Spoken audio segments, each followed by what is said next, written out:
my whole life, I've been a pretty bad swimmer. It's not like I didn't try or anything, it's just I never really got into it. And I really lacked the skills. In Australia, you would start primary school at 6 years old and continue until you're 12 years old. And then you would continue through to high school. In year 2, when I was 8 years old, that's when the school forced us all into compulsory swimming lessons. And let me tell you something, I'm surprised I didn't die out there. So basically, to get to the pool from our school, we had to walk through many streets in 40-degree heat.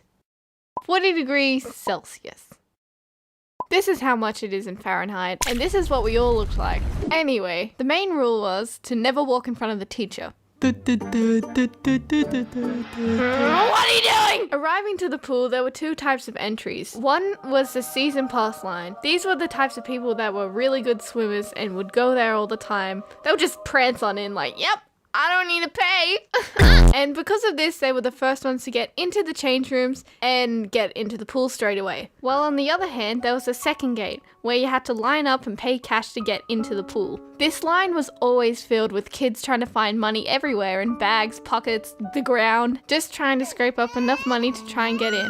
I was one of those kids. So after finally getting into the pool, we walk into the change rooms while the season pass people walk out. And things start to get a bit weird. From what I remember of the change rooms, girls ran everywhere for some weird reason. And there was a lot of, do you like my swimmers? And, ew, whose undies are those? Ew!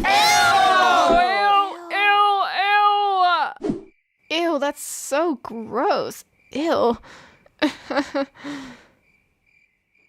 In the first session, they would allocate you in swimming groups based on your swimming abilities. The groups would range from Group 1 to Group 4. Group 1 being the lowest group where kids can barely float, and the Group 4 kids, the season pass. There's no point really covering the test as it was pretty boring, but anyway, I got put into Group 4. Me. Someone who can barely swim. Group 4! All emotions were flipped once we walked 50 meters to the deep end. Prior to this, I'd never been to the deep end before, so it was a little daunting. So the instructor gave us an option of diving off the blocks into the water or just going from the ground. I chose the ground because what else am I going to do in this situation? People started diving one by one, and then it was my turn. I was sitting on the edge of the pavement with my arms out ready to dive. I had no idea what I was doing. My body hits the water with a huge slap and my goggles just filled up with water. As soon as I hit the water, I realized what was happening. I splashed everywhere around trying to get to the surface and I immediately went to the wall. You all right? I can't swim, help! I can swim! I promise. Next, we had to swim a whole lap in freestyle, and that turned out to be more embarrassing. Ready, set, go! The sad thing was that the instructor didn't stop me or anything. He just encouraged me to keep going. This didn't help me at all because I still had the fear of drowning. Doing great. So close. Yeah. Good job. Keep it up. You're doing good. Yep. Swim. Almost there.